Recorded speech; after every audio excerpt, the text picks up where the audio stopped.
Lake Superior is home to countless waterfront communities, all filled with gorgeous scenery and endless summer fun.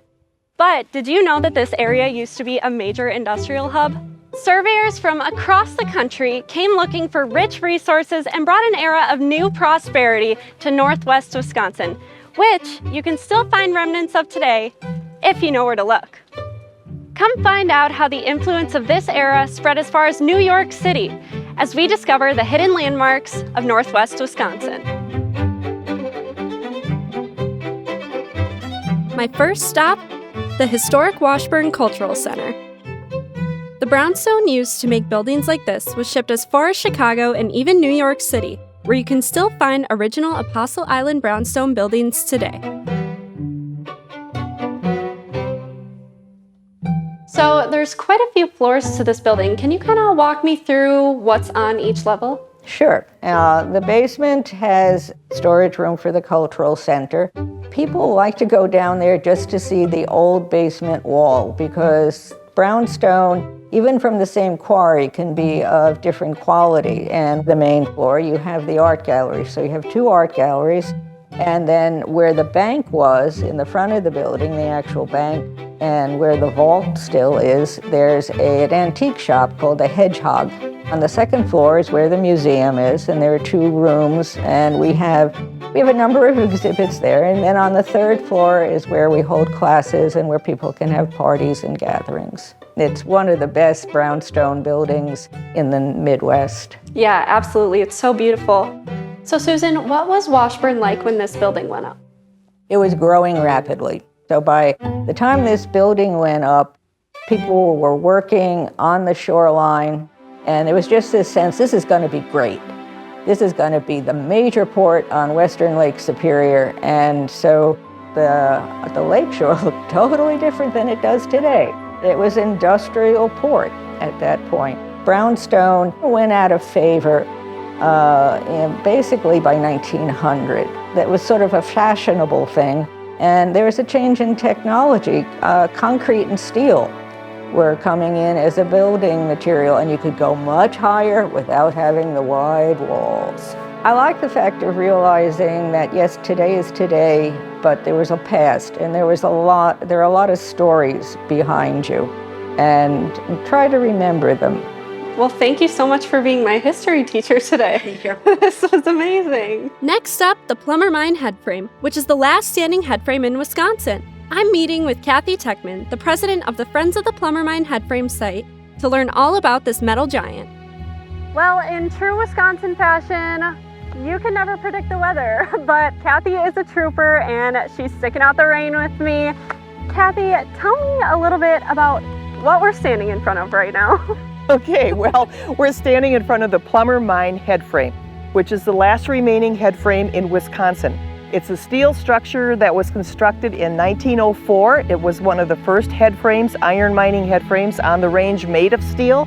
There were headframes like this across the Pinocchio-Gibbig Range, hundreds of them, and they were all torn down for scrap. For some reason, the Plumer Mine headframe remained, and we don't know why. It's a mystery. What drew you to this project?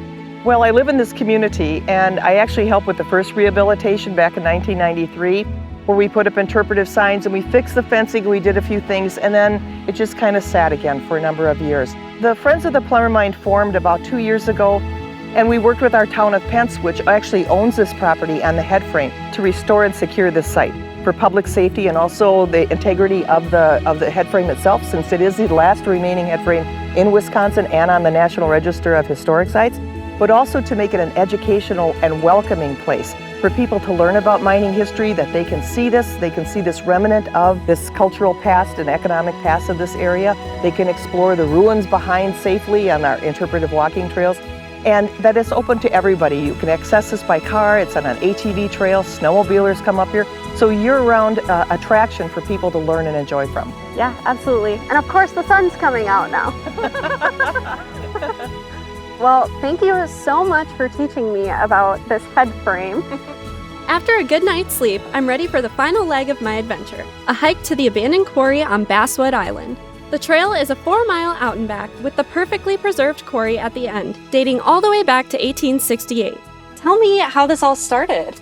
Basically, I just got my captain's license in 2016 and started escape excursions in 2018.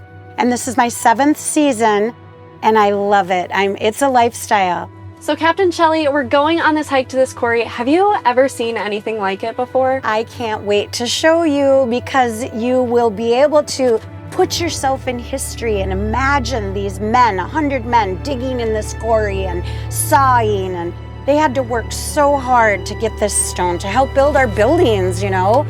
So I'm really excited to show you. It's breathtaking. It's gonna be pretty cool. Yes, I'm excited. Yeah. Let's go. All right. Awesome, we made it to the island, Megan. So excited. Should we just get started? Yeah, let's get to the quarry. All right, let's do it. So I just think this is so pretty in here, you know? It is. It's so like, Yeah. kind of reminds me of like a little fairyland. Yes, or exactly. something. Totally a fairyland. Look at this amazing tree. Can you believe it?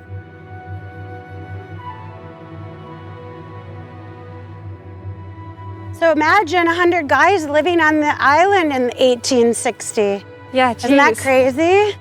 All right, we're finally here. The Wow. Basswood Quarry of the Apostle Island. It's huge. It is. Oh, look at how overgrown it is. It is. All right, well, should we walk around and see some more? Yeah, let's get a good look at this quarry. Yeah, let's do it.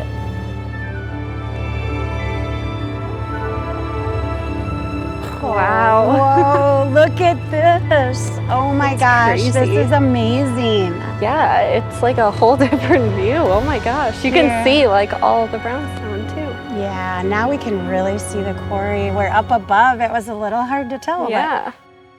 There are so many cool historic Easter eggs up here that paint a picture of the hustle and bustle that used to be. We just scratched the surface of Northwest Wisconsin's rich history, leaving hundreds more landmarks for you to go explore. So, now it's your turn to go discover Wisconsin, and we'll be waiting to hear what you find.